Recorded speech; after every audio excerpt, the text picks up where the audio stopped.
Hola, ¿cómo estás? Bienvenida, bienvenido. Hoy vas a aprender a hacer tu primera escala. El porqué y las razones de cómo fue construido el piano y las notas fueron ubicadas de esta manera lo explicaremos en otros videos. Lo que yo te voy a explicar es cómo armar una escala y saber qué notas corresponden a esa escala. La primera escala que nosotros vamos a armar es la escala de Do. La escala que vamos a armar es una escala mayor. Para poder armar una escala mayor necesitamos realizar un procedimiento. Numerar las notas que quedan en el piano. Este va a ser el número 1, este es el número 2, número 3, número 4, número 5, número 6, número 7, número 8, número 9, número 10, número 11. Ahora voy a señalar los números que van a pertenecer a la escala. ¿Qué van a ser?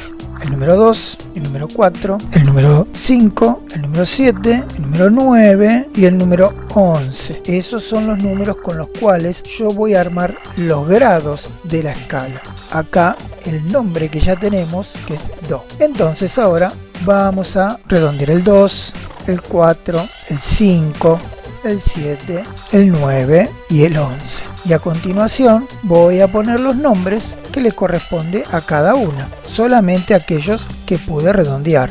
El re, mi, fa, sol, la y si. Ahora que ya tengo armado la primera escala de Do, voy a poner acá las notas que corresponden a los números. Acá tengo el re, acá tengo el mi, acá tengo el fa, sol, la y si. Armé la escala de Do mayor. Si esta escala yo la tengo que trasladar a Sonmaker, entonces voy a ir a la configuración, voy a poner que la escala es mayor, la letra C. Cada una de estas notas tiene una letra del abecedario. Como nosotros afinamos los instrumentos sobre el La, que está en 440, entonces el La recibe el nombre de la primera letra, A, B, la segunda letra del abecedario, Si, Do, la tercera letra del abecedario, Re, la cuarta, Mi, la quinta, Fa, la sexta y Sol, la séptima. ¿Por qué? Porque en Sonmaker la escala está ordenada Do, Re, Mi, Fa, Sol, La, Si. Acá tengo el Do, acá tengo el Re, Mi, Fa, Sol, La, Si y Do, que es la octava. Cuando terminamos de armar una escala que es diatónica, sacamos los sonidos que sobran y nos quedan solamente los 7 sonidos, que es lo que Sonmaker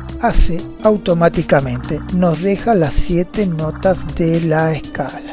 Ya tenemos nuestra primera escala, ahora vamos a empezar a hacer muchas canciones y muchas escalas más. Te agradezco y nos vemos en el próximo video. Chao.